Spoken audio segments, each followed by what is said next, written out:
In today's video, we will look at the trend of moving to a pass-fail curriculum in medical education, the advantages and disadvantages of a pass-fail curriculum, when it works and when it doesn't. We'll also look at the most important things to get right if you're moving to a pass-fail curriculum so everyone is set up for success. Let's talk about holistic success.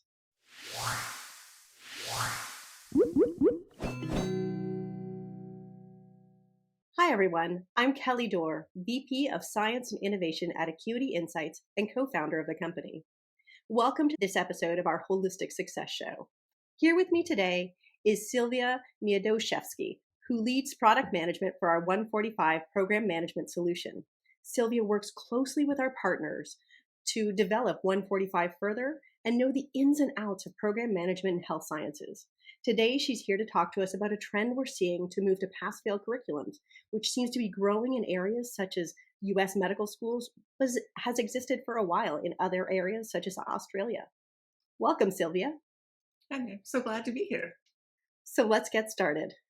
Sylvia, I'm going to start by asking you, why do you think we're seeing this move to the pass-fail curricula? Where did this trend really start? As you notice, it's actually been going on in Australia for quite some time, but over here in North America, I think the move has been kind of happening in recent years.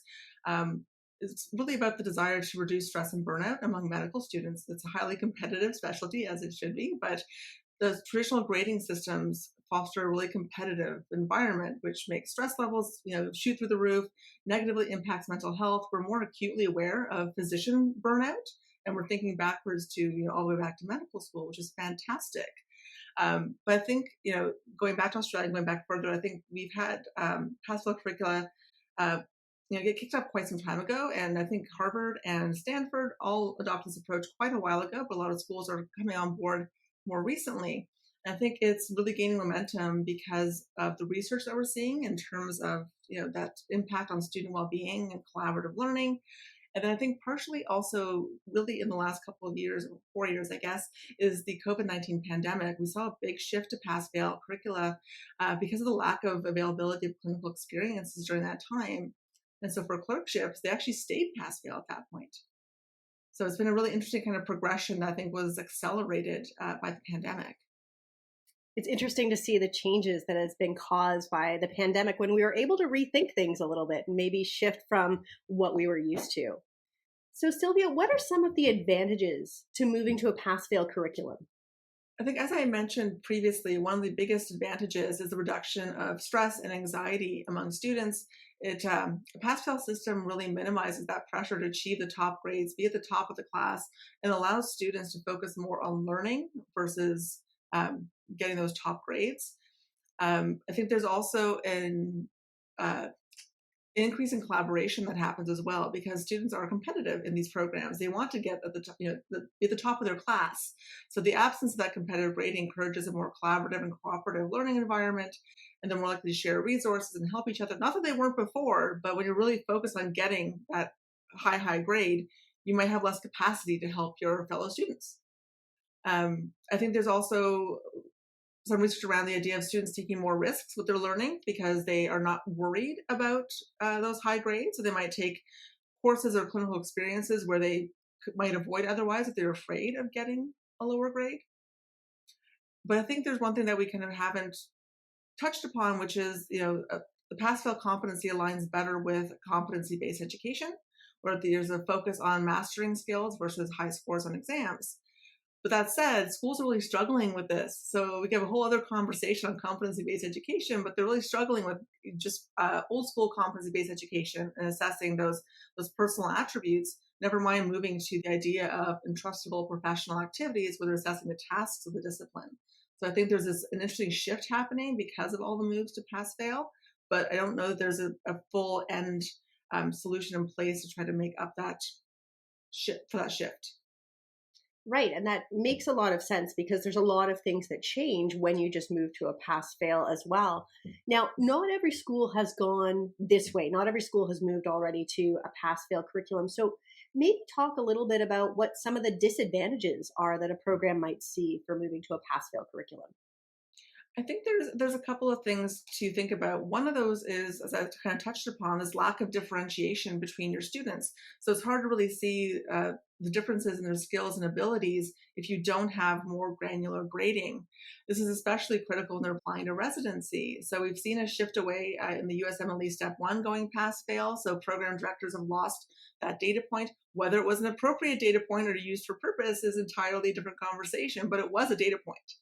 Right. So now all these clerkships are also moving past fail. So now you have a whole swath of students who are all great, but how do you find the one that's right for your program?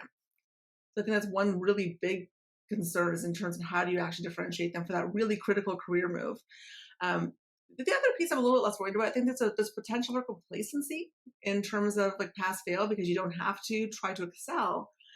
I have a bit of a hopeful feeling here. I've worked with doctors for so many years. I've worked with so many clinicians, so many students, so many residents over the past 20 years. And by far and wide, they are a bunch of incredibly bright and self-motivated learners. So I kind of feel like it's definitely a concern, but probably not one that I'm that concerned about, even as a patient. And there's also transition challenges as well, in terms of, moving to that pass fail curriculum, changing your culture, changing your how you're doing everything. You have to overhaul your curriculum. You have to revise your course content, assessment methods, evaluation criteria. It's a lot of work. I can only imagine when you talked about sort of the shift that's happened and how that sort of impacts things all the way through a learner's trajectory, et cetera. So how does a program take all of this information of the pros and cons and the work involved and the potential, outcome benefits, and make the determination if a pass-fail curriculum will actually work for them? Oh, I think that's a bigger question that we can answer in like this short time that we have. Because if we could answer that, I think one of the key things is to consider pilot programs. And so we're seeing a lot of schools piloting even things that are outside of pass fail, just trying things for a year, seeing if it works and seeing where the pitfalls are before wholly adopting it. But pilot programs are also not tiny either. They do require a lot of oversight. We know a lot of committees have to be struck, and meetings have to be held to really make sure you understand the scope of the work that you're doing. I think you have to be able to then do something with that pilot program. You have to be able to analyze the data on the performance levels, stress levels, get feedback, look at all those metrics before actually going further. So if you were to think about this in terms of one course or one clerkship, you really have to run that, get the data, get the feedback, figure out if it's making sense, and find the pitfalls in your own program, because they might be different than other schools.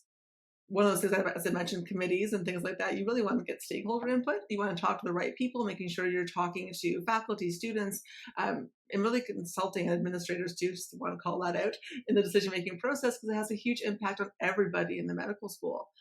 And finally, I think there's an opportunity for external consultation. And if your school doesn't have someone who is responsible for curriculum in that way, you could actually consult with other institutions, or you can consult with consulting bodies that could help you make some of those decisions and figure out the complexities there too. That definitely sounds like a bigger topic we could dig into at some point.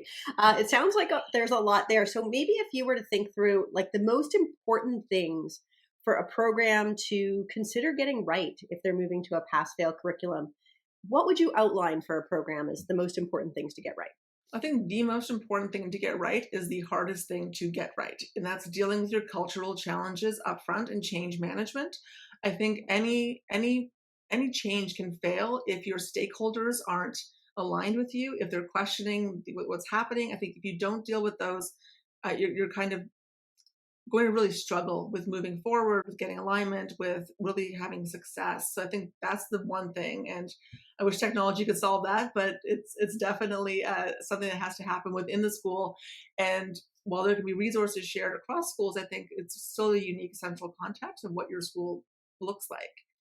But I think more tactically, I think you want to establish clear criteria for what a pass is and make sure those are communicated to faculty and students, because at this point, there's no longer this, Likert of 1 to 7 or 1 to 5 of different data points and different anchors. You're just saying yes or no.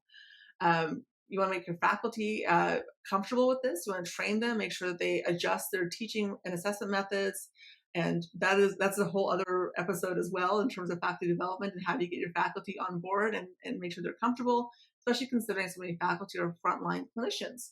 right? So they're not necessarily PhD teachers. They're clinicians who have patient responsibilities, and they have all these things they have to do in addition to supervising and assessing their learners. So I think those are really important. I think I would probably also say that you want to make sure you're having enough assessment happening overall so that you're not relying on large summative tests or evaluations or assessments, because if you don't have enough data points along the way, you're not going to really capture the struggling students. And then I think you also just have to make sure you have student support, and that's really key to make sure that they're adapting well and things are going well. And just keep revising your curriculum, looking at the data, and making sure that things are continuing to evolve as they should. Super. Thanks for sharing your insights with us today, Sylvia. Thanks to you all for watching and listening. If you haven't subscribed to our show already, please do so. Share the episodes with colleagues who you might think this would be helpful for. And with that, we'll catch you on the next episode.